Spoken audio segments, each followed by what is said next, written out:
하나님은 우리가 끝맺음을 잘하기를 원하십니다. 우리는 한 해 지금 끝자락에 와 있습니다. 끝은 시작을 의미합니다. 끝은 마지막이 아니라 새로운 시작을 의미하는 것입니다. 매듭을 잘 지어야지 앞으로 나아갈 수가 있습니다. 끝맺음을 잘하는 분도 있지만 또 끝맺음을 잘 못하는 분들도 있는 것을 보게 됩니다. 끝맺음에 서툰 분들 오늘 말씀을 잘 들으시면 도움이 될 것입니다. 어떤 경우에는 끝맺음을 잘 못하기 때문에 많은 어려움을 겪게 됩니다. 과거에 매여 살기도 하고 또 사람들과의 관계에서 악연을 이어가는 반드시 헤어져야 할 사람들을 헤어지지 못하고 살아가므로 인생이 비참해지고 또 황폐해지는 것들을 보게 됩니다. 끝맺음은 자연의 계절 같은 거죠. 봄, 여름, 가을, 겨울이 있는 것처럼 우리 인생은 끝맺음과 시작이 있는 것을 보게 됩니다. 오늘 출애굽기 14장의 말씀은 하나님께서 이스라엘 백성들로 하여금 애굽 생활을 끝맺음하는 바로와의 관계를 끝맺음하는 그런 말씀이에요. 아주 중요한 말씀이죠. 왜냐하면 애굽 생활의 끝맺음을 통해서 이제 가나안 땅으로 들어가는 새로운 역사가 시작되기 때문입니다. 자, 오늘 우리가 한 해 끝자락에서 우리가 배울 수 있는 소중한 교훈들. 첫째로, 하나님이 끝맺음 하실 때 끝맺음을 하는 것이 지혜입니다. 때로 하나님께서 우리로 하여금 잠시 쉬라고 쉼표를 찍을 때도 있죠. 그럴 때는 끝맺으라고 말씀하시는 때가 있습니다. 끝맺어야 될 때는 끝맺어야 되죠. 이스라엘 민족들이 400년 동안 고센 땅에서 성장했어요. 근데 400년이 지나면서 고통이 심해졌어요. 하나님께 때가 되었을 때 그들을 이제 드디어 애굽에서 내보내야 된다는 생각을 하신 거죠. 왜냐하면 고통이 심화됐기 때문에 더 이상 그들이 견딜 수 없기 때문에 하나님께 부르짖죠. 출애굽기 2장 23절 25절에 보면 여러 해 후에 애굽 왕은 죽었고, 이 말은 뭐냐면 요셉을 아껴주었던 애굽 왕이 죽은 거죠. 이스라엘 자손은 고된 노동으로 말미암아 탄식하며 부르짖으니 그 고된 노동으로 말미암아 부르짖는 소리가 하나님께 상달된지라 하나님은 그들의 고통 소리를 들으시고 하나님이 아브라함과 이삭과 야곱에게 세운 그의 언약을 기억하사 하나님이 이스라엘 자손을 돌보셨고 하나님이 그들을 기억하셨더라. 400년을 기다리셨어요. 이 기다림은 아주 중요한 것이죠. 기다리는 동안에 하나님이 놀라운 일을 이루셨어요.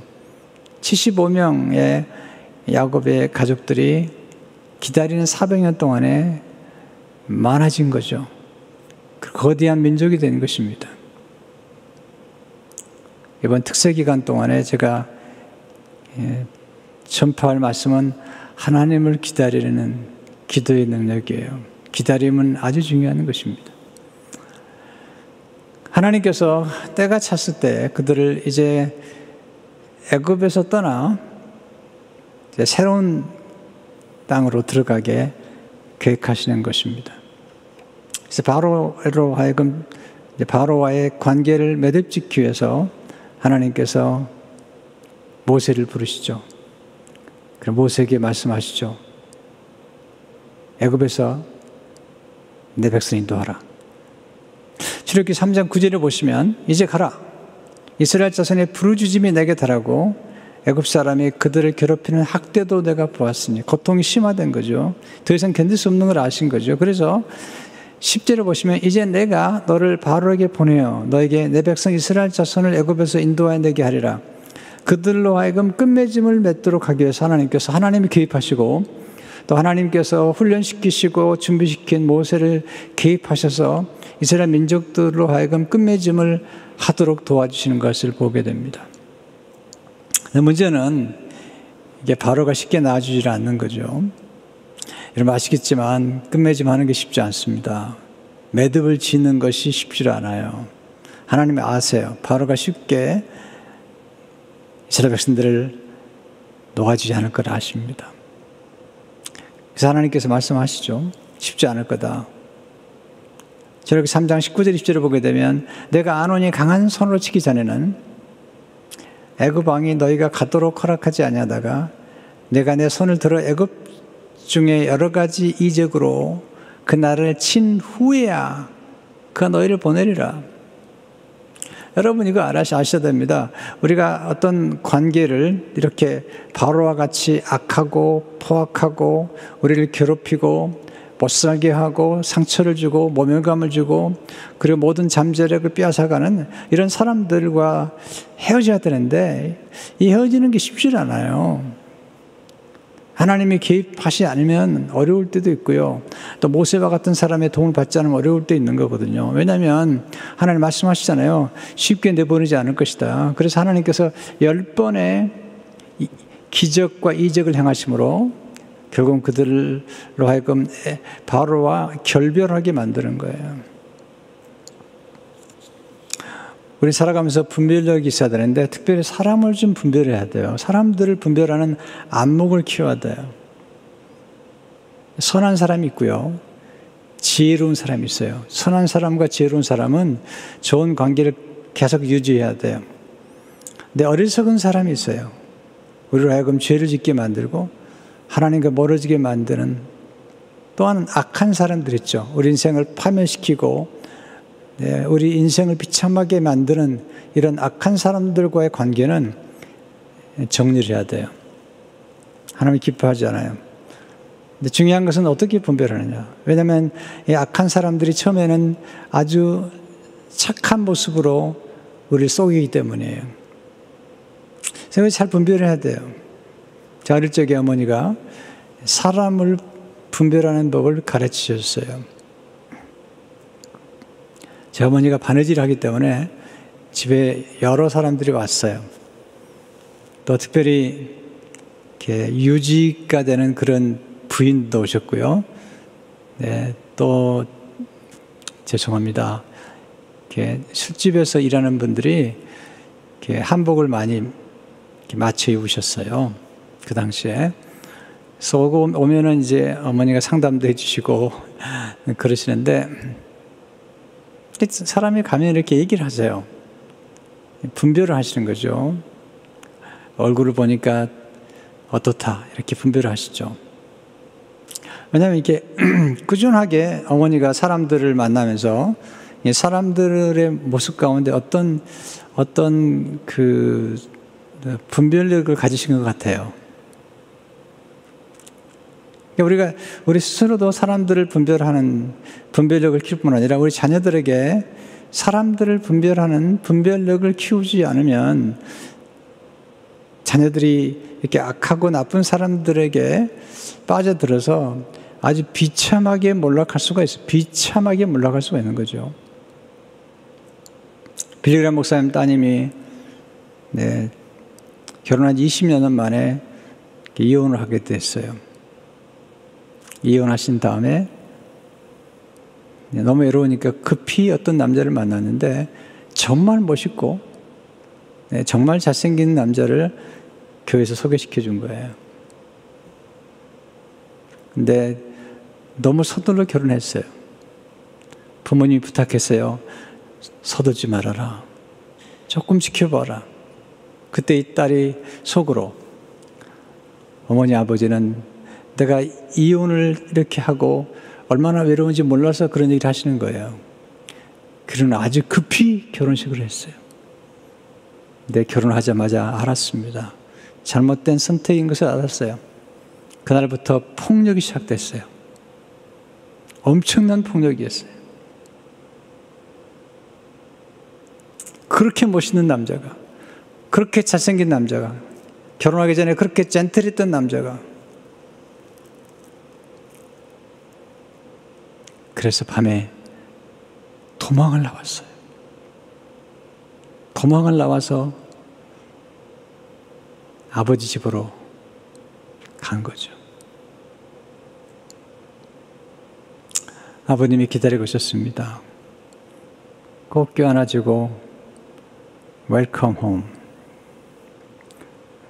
그리고 치유해 줬다고. 나중에 빌리그램 목사님이 하나님 부름 받았을 때 조사하면서 우리 아버지가 어떤 아버지였는 걸 얘기하는 중에 본인의 실수를 얘기하는데 도망 나왔어요. 우리는 때로 정리해야 될 사람들이 있어요. 그 빌리그램 목사님 딸과 결혼했던 그 남자와 같은 사람들, 네, 폭력적인 사람들. 우리가 스스로 끝맺음할 수 없을 때 우리는 하나님이 도와주심이 필요해요. 모세를 통해서 도와주시는 거죠. 우리가 경험하는 것처럼 이렇게 바로와 같은 사람들이 있어요. 이런 사람들은 쉽게 사람을 놓아주지 않아요. 우리 자녀들을 잘 키우셔야 돼요. 만약에 분별할 줄 알아야 돼요. 왜냐하면 이런 바로와 같은 사람은 거짓말을 아주 잘해요. 또 이렇게 협상도 잘해요. 그리고 가끔은 뉘우치는 것처럼 보여요. 아니 정말 뉘우쳐요. 근데 금방 돌이키죠. 재앙이 심해지니까 이제 보내겠다는 거죠. 그래, 안 보냅니다. 조금만 좋아지면 안 보냅니다. 여러분 그런 아시잖아요. 폭력적인 남자들 결혼해가지고 부인을 그렇게 때리는 거예요. 아주 엄청나게 때리는 거예요. 아이들 앞에서. 그리고 나서요, 무릎을 꿇고 용서를 빕니다. 이야. 그리고 나서 하루가 멀다 하지 않고 또 그러는 거죠. 참 우리 어른들이 그러고도 살았는데 지금은 그렇게 살면 안 됩니다. 아니 그렇게 살아서는 안 됩니다. 아주 위험한 것입니다. 아주 위험한 것입니다. 그런 사람들을 만나게 되면, 아니 그 부부관계만 얘기하는 게 아닙니다. 우리 주위에 그런 사람들을 만나게 되면 우리는 철저하게 지혜롭게 그리고 끝맺음을 해야 되죠. 그래서 하나님께서 홍해바다 앞에서 완전히 그들을 진멸해버리는 거예요. 왜냐하면 이 사람들은 이렇게 변화되지 않기 때문에. 우리는 분별해야 됩니다. 변화될 수 있는 사람과 개선될 수 있는 사람, 변화될 수 없는 사람과 개선될 수 없는 사람과 변화될 수 있는 사람과 개선될 수 있는 사람을 분별해야 돼요. 여기 바로 같은 사람은 변화되지 않아요. 개선되지 않아요. 그래서 하나님께서 끝맺음을 하는 거죠. 그래서 홍해바다 앞에서 모세로 하여금 손을 들어서 끝맺음 하라는 거예요. 26절에 보세요. 여호와께서 모세에게 이르시되 내 손을 바다 위로 내밀어 물이 애굽 사람들과 그들의 병거들과 마병들 위에 다시 흐르게 하라 하시니 27절 모세가 그 손을 바다 위로 내밀매 새벽이 되어 바다 힘이 회복된지라 애굽 사람들이 물을 거슬러 도망하나 여호와께서 애굽 사람들을 바다 가운데 엎으시니 28절 물이 다시 흘러 병거들과 기병들을 덮되 그들의 뒤를 따라 바다에 들어간 바로의 군대를 다 덮으니 하나도 남지 아니했더라. 하나님 보신 데서, 하나님께서 이스라엘 보는 데서 바로와 군대를 다 죽인 거죠. 왜냐하면 이제 끝맺으라는 거예요. 애굽을 떠나라는 거예요. 여러분 하나님이 끝맺으라고 하실 때 끝맺을 줄 알아야 돼요. 어떤 관계는 끝맺어야 돼요. 하나님께서 아브라함과 그의 조카 롯의 관계를 좋아하지 않으셨어요. 하나님께서 아브라함에게 아비 친척집을 떠나라고 그랬는데 아브라함이 롯을 데려갔어요. 그리고 아이를 못 가지니까 롯을 자기의 후사로 삼으려고 했던 거죠. 하나님은 아니라는 거죠. 그래서 끝맺잖아요. 예. 롯이 떠나니까 이삭이 찾아오는 거예요. 우리는 끝맺음이 얼마나 중요한지요. 자, 여기서 배우는 교훈. 첫째로 하나님의 끝맺음은 새로운 시작을 의미해요. 또한 둘째로 하나님은 끝맺음을 통해서 새로운 기회를 제공해 주시는 것입니다. 그들이 애굽에 계속 머물렀다면 그들은 히브리 노예, 바로의 종에 불과한 거예요. 근데 그들이 떠남으로써 좋은 것이 찾아온 것이요. 헨리 클라우드가 이렇게 기록했어요. 나쁜 것이 끝나야 비로소 좋은 것이 시작된다는 거예요. 나쁜 사람을 떠나야지 좋은 만남이 시작되는 거예요. 셋째로 하나님은 과거를 떠나 미래를 향해 전진하기 원하시죠. 과거는 돌이킬 수 없는데 참 안타깝게도 이 과거에 머물러서 과거의 상처 속에 사는 사람들이 많은데, 우리가 사는 건 과거가 아니잖아요. 우리는 지금 돌이킬 수 없는 과거에 머물지 말고 우리가 앞으로 살아야 될 미래, 앞으로의 미래를 향해서 전진할 필요가 있는 것이죠. 두 번째, 끝맺음을 잘 못하는 사람들의 문제를 파악하는 것이 지혜입니다. 자, 이스라엘 자손들이 애굽을 떠났어요. 그런 끝맺음을 했어야 되는데 끝맺음 못해요. 왜냐하면 대부분의 1세들이 다시 애굽으로 돌아가겠다는 거예요. 다시 바로 아래로 내려가겠다는 거예요. 왜? 거기서 배가 불러서 좋았다는 거예요. 그들이 학대를 받고 멸시를 당하고 교육받지 못해도 먹는 것만 생각해요. 참 슬픈 일이죠. 아니, 이제 떠났잖아요. 이제 가나안 땅으로 가면 되잖아요. 안 가겠대요. 애굽으로 돌아가겠다는 거예요. 그때까지 좋았다는 거예요. 마치 C.S. 루이스가 거대한 태양이 앞에 있는데 그 구정물에서 놀고 있는 사람들처럼 하나님이 지금 거대한 태양을 예비해 주시고 보라고 그래도 구정물 속에 머무른 사람들이 있다는 거예요. 거기에 만족하고 살아가는 사람이 있다는 거죠. 하나님께서 지금 가나안 땅을 예비해 주셨는데 그냥 옛날에 먹던 음식이 좋다고 애굽으로 돌아가겠다는 거잖아요. 출애굽기 16장 2절 3절을 보시면 이스라엘 자손 온 회중이 그 광야에서 모세와 아론을 원망하여 이스라엘 자손이 그들에게 이르되 우리가 애굽 땅에서 고기 가마 곁에 앉아 있던 때와 떡을 배불리 먹던 때에 여호와의 손에 죽었더라면 좋았을 것을 너희가 이 광야로 우리를 인도해내어 이 온 회중이 쥐려 죽게 하는도다. 얼마나 많이 학대했습니까? 그런 학대를 받고도 그렇게 얻어 터지고도 그냥 배만 부르면 좋겠다고 그렇게 생각하는 사람들이 있잖아요. 끝맺음을 잘 못하는 사람들의 특징이 뭘까요? 첫째로 고통에 지나치게 익숙하게 되면 끝맺음을 잘하지 못하게 돼요. 고통과 고난은 하나님이 우리를 성장시키는 하나님의 방법이긴 하지만 어떤 고통은 벗어나야 돼요. 네, 하나님 우리로 하여금 이 땅에 살면서 고난과 고통을 통해서 성장하게 하시면 계속 고난을 받으라고 말씀한 게 아니에요. 계속 광야에 머물지 않아요. 가나안 땅에 들어갈 때가 있는 거예요. 우리가 살다가 고통을 받고 훈련을 받을 필요할 때 누릴 줄도 알아야 되고 행복할 줄도 알아야 되는 거죠. 불행에 익숙해지면 불행이 정상인 줄 알아요. 아니에요. 하나님이 우리에게 원하시는 것은 이스라엘 백성들을 이끌어내서 그리고 그들에게 애굽을 떠나서 말씀을 주실 때 그들의 행복을 위하여, 그들의 행복하기 위해서 그들에게 말씀을 주시고 그들을 교육시켰던 거거든요. 근데 불행한 생활이 그게 정상이지 않은 것은 마땅치 않습니다. 고통이 정상적인 건 아니잖아요. 필요하니까 치료도 받잖아요. 몸도 치료받고 마음도 치료받아야 되잖아요. 헨리 클라우드가 이렇게 얘기해요. 무슨 수를 써서라도 끝내야 하는 절대 수용해서는 안 될 종류의 고통이 있다. 다시 한번 읽어드릴게요. 무슨 수를 써서라도 끝내야 하는 절대 수용해서는 안 될 종류의 고통이 있다. 아무 성과도 없는 고통이 그렇다. 고통에 익숙해진 나머지 그것을 고통으로 여기지 않으며 정상적인 것으로 보는 것이다. 고통은 본래 무언가가 잘못되어 조치가 필요하다는 신호다. 따라서 고통은 당신을 끝맺음으로 몰고 가야만 한다. 아무런 목적도 없는 무딘 고통을 끝내지 않으면 실제로 잘못된 것은 아무것도 없으며 본래부터 이런 식이었다고 스스로를 납득시키게 된다. 만성적인 고통에 빠져 그것을 새로운 표준으로 느끼기 시작하는 것이다. 우리는 고통이 필요하긴 하지만 고통에 너무 지나치게 익숙하거나 불행에 너무 지나치게 익숙하면 안 돼요. 두 번째, 끝맺음의 중요함을 깨닫지 못할 때 끝맺음을 잘하지 못하죠. 끝맺음이 필요해요. 끝맺음은 가지치기 같은 거예요.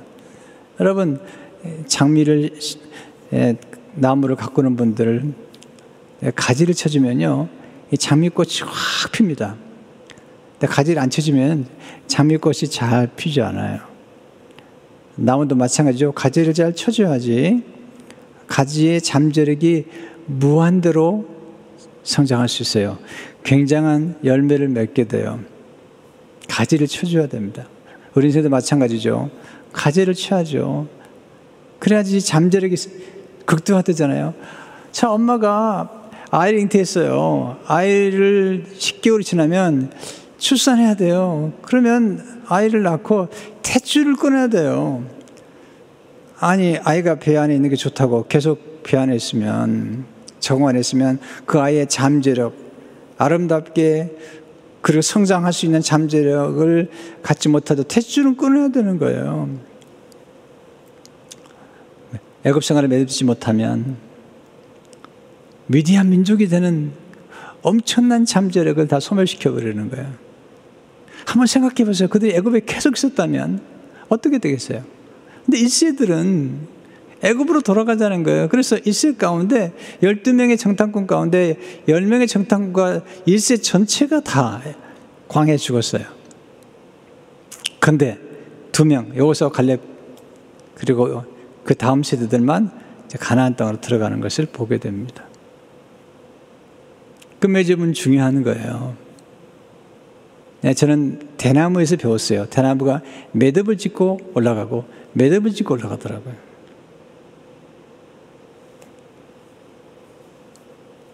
구약에는 율법이었지만 신약에 예수님이 오셔서 복음을 주셨잖아요. 시대마다 끝맺음이 있어야 되거든요. 지금 타이프라이터를 누가 사용해요?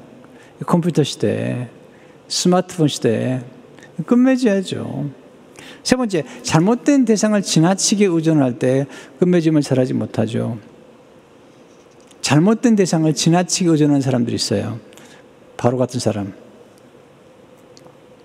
가끔 보면 폭력 가운데 언어 폭력이 있고 가정에 보면 어떤 물리적 폭력을 당하면서도 살아가는 사람들이 있는데 그거 건강한 거 아닙니다. 잘못된 대상을 의존하거나 잘못된 대상에게 충성하는 것은 잘못된 거예요.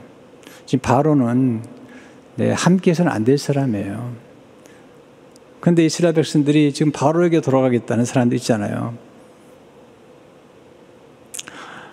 저는 이 언어 폭력이나 또는 물리적 폭력은 아주 나쁘다고 생각하는 사람이에요. 가끔 그러죠. 용서해달라고. 용서하세요.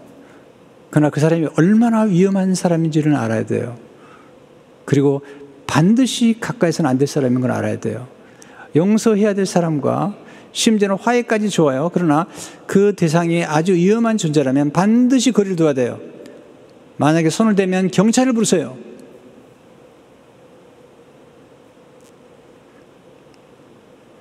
잘못된 대상에 의존하는 게 좋은 게 아니죠. 자, 네 번째가 좀 어려워요. 좋은 대상이라도 지나치게 의존할 때 끝맺음을 잘하지 못해요. 우리가 전적으로 의지할 분은 한 분 하나님이세요.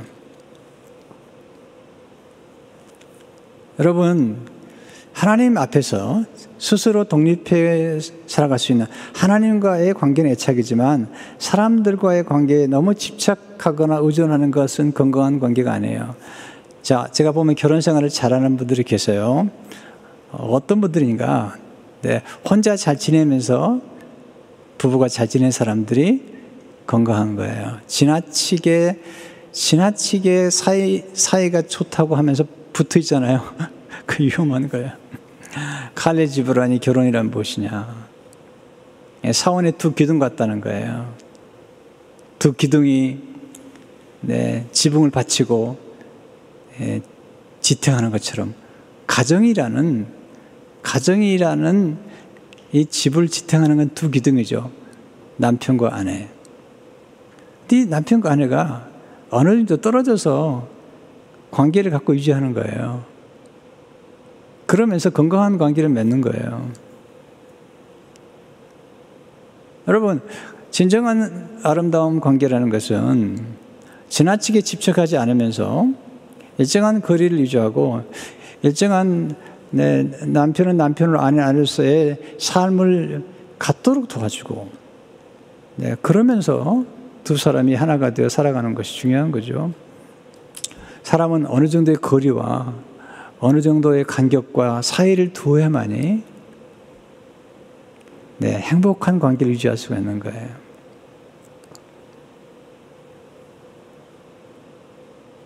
그래야지 좀 동경도 하고 그리워도 하고. 너무 과도한 집착. 표현도 이런 표현들은 좋지 않아요. 제가 여러 번 얘기했지만 난 당신 없이 못 살아요. 이런 분들 많이 만났어요. 그건 건강한 관계가 아닙니다. 네, 물론 사랑의 관계이기 때문에 하지만 당신 없이 살 수 있는데 네, 당신과 함께 사니까 좋으네요. 네, 이렇게 건강한 관계죠. 아니 그 당신이 떠나면 어떡할 거예요? 떠난 사람도 많은데 또 우리가 예측할 수 없게 하나님 앞에 부름받기도 하고요. 근데 제가 보니 그렇더라고요. 제가 목회 많이 하고 사람들을 많이 만나보니까 당신 없이 못 살라고 했던 분들도 당신 없이 잘 살더라고요. 죄송하지만. 인간 어차피 고독한 거예요. 그러니까 하나님 앞에서 관계 속에서 살아야지. 그리고 스스로 살아갈 수 있는 그런 실력도 키워야지. 네. 가끔 막 가정폭력 때문에 집을 못 떠난 분들이 계시더라고요. 제가 물어봤어요. 상담하는 분들에게 어떻게 했더냐 그랬더니 저한테 그러더라고요. 빨리 혼자 독립할 수 있는 힘을 키워서 직장생활 하든지 그래야지 그 지옥 같은 관계를 벗어날 수 있을 거라고. 오해하지 마세요. 목사님이 돼가지고 이혼을 장려하는 것처럼 그렇게 얘기하지 말라고. 그게 아니라 우리가 아무리 좋은 관계도 너무 지나치게 그렇게 집착하는 건 좋지 않습니다. 또 자녀도 마찬가지예요. 나 너 없이 못 산다. 그렇게 얘기하지 마세요. 네, 자녀들이 행복한 결혼생활 하려면 자녀를 놓아줘야죠. 집착하지 않아야죠. 가장 시어머니가 아들이나 이렇게 너무 집착하니까 결혼을 안 하는 거예요. 결혼을 못 하는 거예요. 어느 성점에서는 떠나도록. 부모를 떠나 남자가 부모를 떠나 아내와 합하여. 물론 부모님을 공경해야죠. 존중해야죠. 그러나 어느 시점에서 탯줄을 끊는 것처럼 이렇게 끊어낼 줄 알아야지 자녀가 성인이 되는 거고 그래야지 결혼도 하는 거 아니겠습니까? 어느 선에서 좀 놓아줘야지 건강한 결혼 생활도 가능하거든요. 다섯 번째, 과거에 너무 집착하게 되면 끝맺음을 잘하지 못해요. 어떤 분은 너무 과거에 집착하는 것 같아요. 현실 감각이 떨어져요. 돌아올 수 없는 것과 돌아올 수 없는 사람에게 집착하는 것은 그건 지혜가 아닙니다. 이미 떠났어요. 돌이킬 수 없어요. 개선될 수 없어요. 하나님께서 아브라함의 기도를 들으시고 롯의 가족을 소돔과 고모라에서 건져내실 때 부탁한 게 있습니다. 뒤를 돌아보지 말라고. 그랬더니 롯의 아내가 뒤를 돌아보잖아요. 창세기 9장 20절에 보면 롯의 아내는 뒤를 돌아보았으므로 소금 기둥이 되었더라. 마지막으로 끝맺음을 잘하는 지혜를 배워 적용하십시오. 네. 첫째로 정리할 관계는 정리하십시오. 모세를 보십시오. 바로 왕의 공주의 아들이었어요. 근데 사명을 위해서 그 관계를 정리합니다. 물론 어려웠을 것 같아요. 히브리서 11장 24, 25절에 보면 믿음으로 모세는 장성하여 바로의 공주의 아들이라 칭함받기를 거절하고 도리어 하나님의 백성과 함께 고난받기를 잠시 죄악의 낙을 누리는 것보다 더 좋아하고 그런 정리했어요. 애굽 왕의 공주의 아들이라는 것도 정리하고 그리고 죄악의 낙을 누리는 것을 정리했어요. 두 번째, 버려야 할 것을 버리고 떠나야 할 것은 떠나십시오. 버려야 할 습관도 버리고 버려야 할 죄도 버리고 또 버려야 될 것들이 있다면 버려야죠. 모세는 애굽의 모든 부하를 버렸어요. 그리고 애굽을 떠났어요. 왜? 더 큰 것, 더 영원한 하나님의 나라와 함께 하나님 주실 상을 바라보기 때문이죠. 히브리서 11장 20절을 보게 되면 그리스도를 위하여 받는 수모를 애굽의 모든 부하보다도 큰 재물로 여겼으니 이는 상 주심을 바라봅니다. 모세는 애굽의 궁중에 살았으면서 애굽 궁중에서 벌어지는 모든 죄악들을 봤어요. 네, 화려하게 보이지만 거기에서 우상을 숭배하고 그 우상을 숭배하는 그 신전에서 벌어지는 정말 음란한 것들 다 본 거죠. 그는 떠난 것입니다. 세 번째, 과거의 실패로부터 떠나 새롭게 시작하십시오. 모세는 실패를 경험했죠. 애굽 사람을 쳐 죽였잖아요. 그런데 하나님께서 그 실패를 선용하세요. 인간은 실패를 통해서 겸손해집니다. 자기 한계를 알게 됩니다. 하나님을 의지하게 됩니다. 중요한 것은 실패로부터 배우는 것입니다. 헨리 클라우드는 이렇게 얘기합니다. 과거에서 배우는 순간 과거를 떠나보낼 수 있다. 여러분, 실패를 경험하지 않은 사람이 어디 있겠습니까? 저도 목회 실패를 경험한 사람이에요. 여러분이 아시는 것처럼. 그러나 내가 실패의 노예가 되지는 않았어요. 실패로부터 배우고, 그리고 실패나 실수를, 내가 과거에 실패할 수밖에 없었던 실수를 반복하지 않으려고 제가 기억하고 있는 것이죠. 네 번째, 사람을 과도하게 의존하지 않고 오직 하나님을 신뢰하십시오. 아까도 말씀드렸죠. 좋은 관계 있어요. 좋은 관계 하더라도 어느 정도 되면 너무 지나치게 의존하지 않아야 돼요. 결혼이 뭐죠? 창세기 2장 14절에 보면 여러분, 남자가 부모를 떠나 그의 아내와 합하여 둘이 한 몸을 이룰지로다.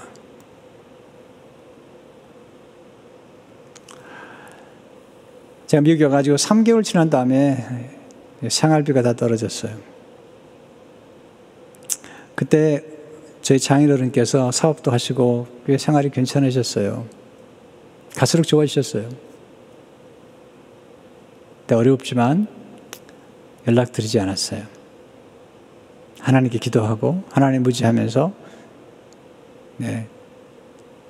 독립했어요. 너무 도움이 됐어요. 로고스 교회를 개척할 때도 외부의 도움을 받지 않고 하나님만 의지하고 1년 안에 독립하려고, 자립하려고 그렇게 작정했고, 그렇기 때문에 1년 지난 다음부터는 도움받지 않았습니다. 하나님 의지하고 또 교회가 서갔던 것입니다. 세월이 지났어요. 제가 책을 써서 출판했을 때 제가 미국에 와가지고 고생했던 이야기들을 좀 글로 썼어요.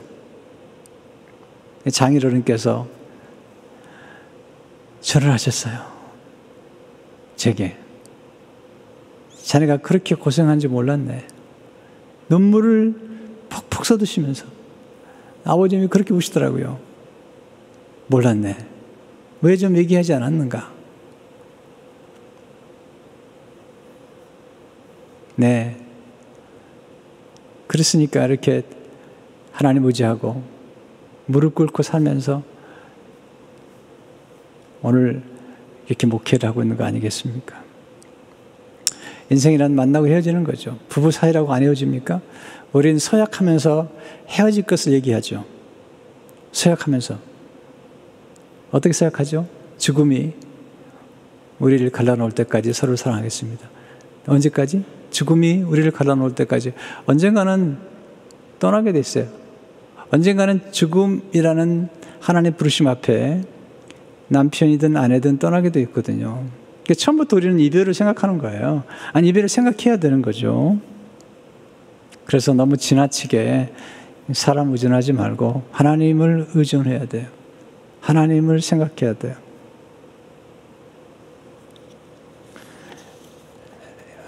최근에도 저희 교인들이 참 여러분들이 소천을 받으시고, 또 우리 권사님 한 분은 갑자기 남편이 며칠 만에 하나님 앞에 부름받아서 너무 황망해 하셨어요. 제가 알아요.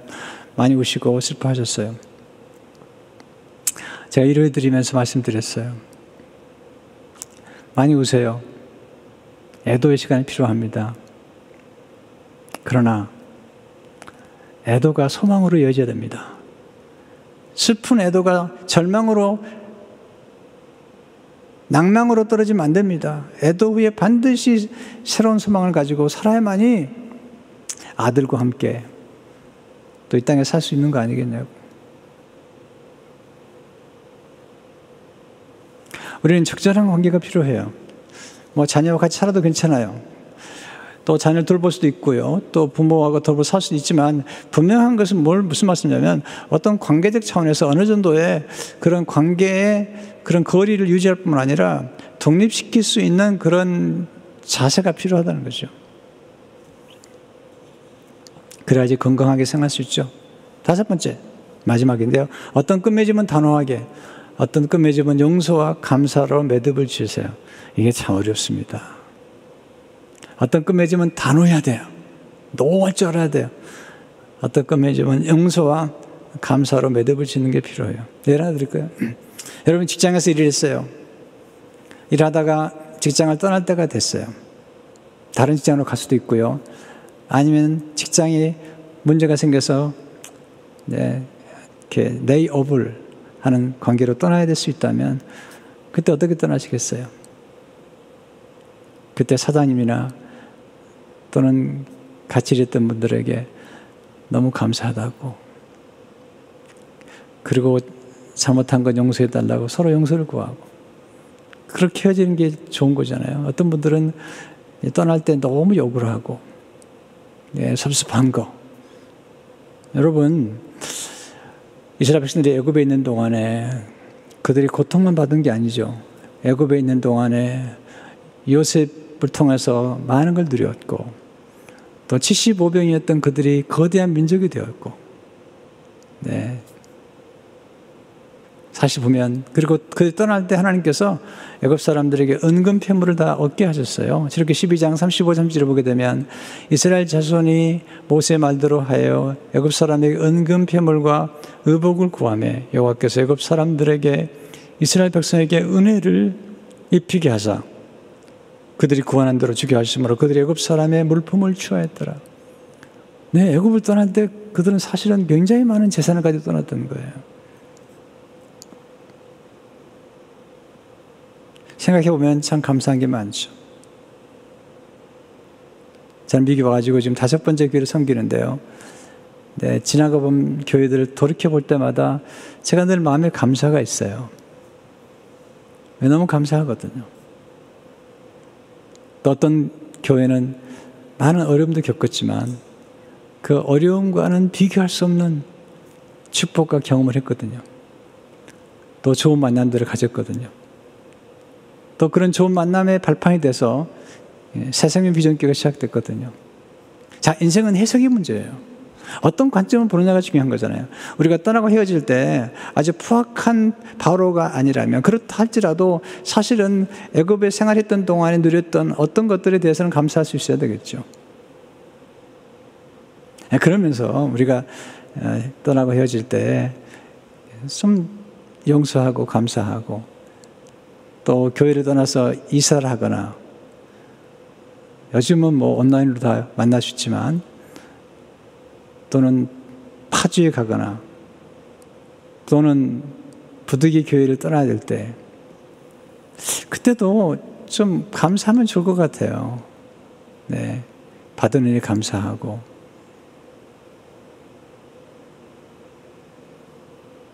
저는 이렇게 헤어질 때, 헤어질 수밖에 없는 이런 이민 교회를 섬길 때 늘 축복해드려요. 축복해드려요. 왜? 같이 신앙생활 했던 것들이 너무 감사하고 고맙기 때문에. 십자가는 끝맺음을 한 후에 새롭게 시작하는 곳입니다. 사실 출애굽의 사건의 절정은 사실은 홍해바다가 아니에요. 출애굽 사건의 절정은 어린 양, 6월절 어린 양이 피를 흘려주심으로 그들이 자유케 된 거죠. 이것은 예수 그리스도께서 6월절 어린 양으로 와서 십자가에서 우리의 모든 죄를 사하고 우리를 죄의 종으로부터, 마귀의 종으로부터 완전히 자유케 하시는, 그리고 우리의 모든 과거의 모든 죄를 다 도말하심으로 우리를 새롭게 시작하도록 도와주는 거예요. 여러분, 십자가는 정말 좋은 것이에요. 우리의 모든 죄를 완전히 도말할 뿐만 아니라 우리가 새 출발할 수 있도록 우리의 과거의 모든 노예라는 문서를 다 제거시켜 주는 거죠. 고린도서 2장 14절의 말씀 제가 너무 좋아요. 우리를 거스르고 불리하게 하는 법정으로 쓴 증서를 지우시고 제하해 버리사 십자가에 못 박으시고 우리 새로운 피조물을 만드셔서 성령을 보내주심으로 새로운 시작을 하도록 도와주셨잖아요. 이렇게 제가 정리해 봤어요. 오늘 말씀을. 유통기간이 지난 것을 집에 쌓아두지 않도록 하십시오. 좀 버리세요. 유통기간이 지난 약이나 음식이나 또는 지난 몇 년 동안 입지 않은 옷들도요, 좀 정리하세요. 네. 구세군에 좀 갖다 주든지 깨끗이 빨아서 정리 좀 하세요. 또 이제 더 이상 읽지 않은 책들 너무 쌓아놓으면 좋지 않습니다. 정리 좀 하세요. 또 유통기한이 지난 관계가 있다면 끝마무리를 하세요. 물론 어떤 관계는 좀 계속 유지할 관계가 있지만 어떤 관계는 끝마무리를 할 필요가 있거든요. 우리는요, 시간과, 제가 이번 금요일 세미나 때 말씀했지만 우리 인간은 시간과 그리고 자원과 능력의 한계가 있기 때문에 가지치기를 해야 돼요. 그래야지 집중할 수가 있고, 그리고 집중함으로써 우리는 더 많은 열매를 맺을 수가 있는 거거든요. 그래서 너무 많은 사람과 관계를 가진 사람들은요, 어떻게 보면 어떤 한 사람과도 깊은 관계를 갖지 못할지도 몰라요. 아주 피상적인 관계를 갖는 거죠. 가끔은 좀 정리할 필요가 있어요. 더 이상 도움이 안 되는 옛날 지도는 버리셔야 돼요. 광야에서는 애굽의 지도가 필요 없어요. 가나안 땅에서는 광야의 지도가 필요 없어요. 돌이킬 수 없는 것은 돌이킬 수 없다는 사실 인정하셔야 돼요. 이게 중요한 거거든요. 하나의 문이 닫히면 또 다른 문이 열려요. 이게 2020년이 닫히면 2021년이 열리는 것처럼 끝맺음을 할 때는 끝맺도록 하십시오. 거룩한 기대를 가지고 새롭게 시작하십시오. 믿음으로 사는 게 뭐죠? 뒤로 물러가지 않은 거죠. 히브리서 10장 38절 39절에 보면 나의 의는 믿음으로 말미암아 살리라. 또한 뒤로 물러가면 내 마음이 그를 기뻐하지 아니하리라 하셨느니라. 우리는 뒤로 물러가 멸망할 자가 아니요 어제 영혼을 구원하며 이르는 믿음을 가진 자니라. 이스라엘 백성들이 애굽 땅을 나와가지고 광야에서 뒤로 물러가다가 그들이 광야에서 멸망했어요. 원망하고 불평하다가. 그러나 여호수아 갈렙과 그 후세들은 가나안 땅으로 들어가잖아요. 저는 이렇게 하나님께서 365일을 정해주시고 또 24시간을 정해주시고 너무 좋은 것 같아요. 정말 좋은 것 같아요. 대나무가 매듭을 짓고 올라가는 것처럼 우리 연말에 한번 매듭을 짓고 그리고 새해를 맞이하고 송구 영신을 하고 너무 좋은 것 같아요. 하나님의 지혜라고 생각이 들어요. 또 24시간을 둬 가지고 하루를 마무리하고 그리고 새날을 맞이하고 또 한 달이 지나면 또 새 달을 맞이하고 하나님의 지혜라는 생각이 들어요. 그래서 이렇게 한 번씩 우리 삶을 정리하고 또 가지를 치고 새롭게 나가도록 하신 하나님의 지혜라는 생각이 들어요. 말씀 들으면서 여러분들이 끝맺어야 할 게 뭔지, 나쁜 습관, 나쁜 버릇, 나쁜 관계들, 여러분으로 하여금 죄를 짓게 만들고 하나님으로 멀리 떨어지게 만드는 관계는 나쁜 관계예요. 정리해야 될 관계예요.